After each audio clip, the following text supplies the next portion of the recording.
Nalazimo se na jednoj prostranoj, beskonačnoj visoravni oko 500 metara od mora od našeg južnog Jadrana u pozadini Pelješca.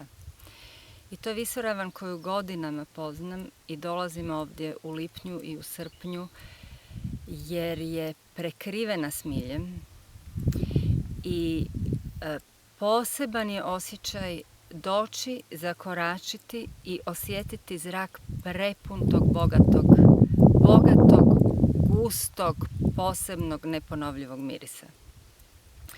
Ovdje je biljka smilja, našeg hrvatskog smilja. Ima sitne igličaste listiće, sivo-zelene boje, ima cvatove koji su žuti. I njeno ime je Helichrysum italicum, a taj helikrizum nam zapravo govori i o njenoj vrijednosti i o njenom izgledu. Helios znači sunce, a drugi dio riječi znači zlato.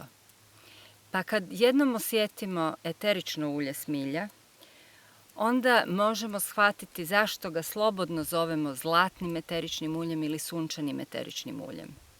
Ono je gusto, ono je bogato, ono je jednog zagasitog, svetog, ljekovitog mirisa. To je jednostavno ulje koje nećete upotrebljavati u velikim količinama, nećete ga naljevati po sebi i puno kapi koristiti u svjetiljci, ali isto tako ulje koje jednostavno morate imati u svojoj zbirci, ono je neizostavno. Kada malo počeprkamo po običajima, po tradiciji, onda možemo naići na podatke i danas još uvijek se to radi. Biljka smilja se dodaje u hranu kod kuhanja, naročito u meso, i onda kad je obrok gotov se izvadi, znači neusitnjena se dodaje kod kuhanja.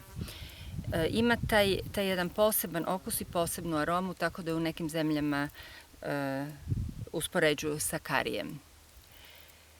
Također se pali za dimljenje mesa, tako da domaće dimljeno meso, šunke, pršuti dobivaju jednu posebnu egzotičnu aromu. A svakako ne manje važno, koristila se za izradu napitaka koji su pomagali da se nađe muž ili da žena zatrudni. Koliko god nam to zvučalo praznovjerno, ipak je na rubu njene ljekovitosti, daje nam indicije o ljekovitim osobinama smilja. Za šta ćemo koristiti eterično ulje smilja? Danas je ono beskrajno popularno u kozmetici. Na francuskom se zove Immortel, na engleskom se zove Everlasting, što vrlo jasno govori o sposobnosti toga ulja da čisti naše stanice i da obnavlja stanice, da ih čini zdravima.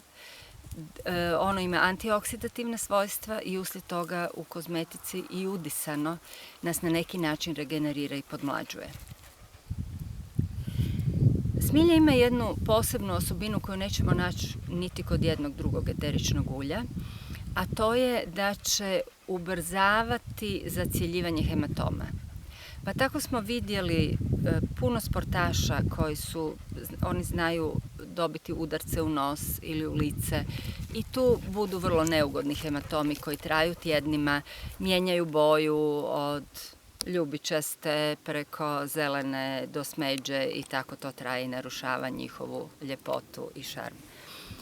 Koristeći smilje u nekom baznom ulju, to može biti lješnjak, može biti badem, marelica, i mažući taj hematom čak i prije nego što nastane, odmah nakon udarca, doživjet ćemo da će nevjerovatnom brzinom u svega nekoliko dana se dogoditi taj ubrzani proces i problem će nestati.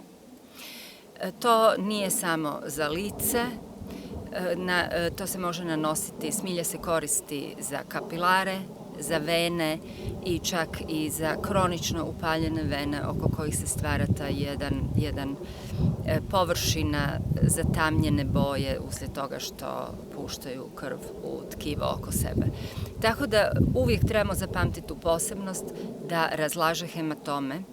Uz to ublažava ožiljke i ima osobinu da će pomoći da se poljepšaju i da budu manje vidljivi čak i vrlo stari ožiljci.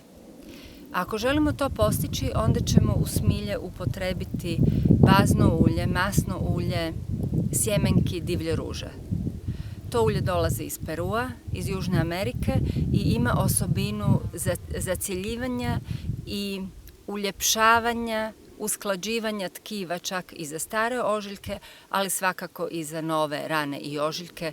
Ubrzat će epitelizaciju i učinit će da taj ožiljak koji nastane bude ljepši, manje vidljiv, uredan i zapravo prihvatljiv za osobu kod koje se događa. Znači, smilje je ulje koje svakako trebate imati u svojoj kolekciji i jednostavno ga istraživati sve njegove osobine i gdje god ga možete primijeniti. Majke ga često koriste za svoju djecu kad im trebaju pomoći da iskašljaju zaostalu sluz. Ako je kašalj suhi, pomoći će da dođe do lakšeg iskašljavanja. A takvo to posebno sveto ljekovito ulje ima još jednu energetsku, emotivnu osobinu, a to je da ako ga koristimo u dovoljnoj količini, pomoći će nam da prepoznamo svoje zaboravljene i sakrivene davne traume i pomoći će nam da ih ispoljimo, da ih se oslobodimo i da se integriramo.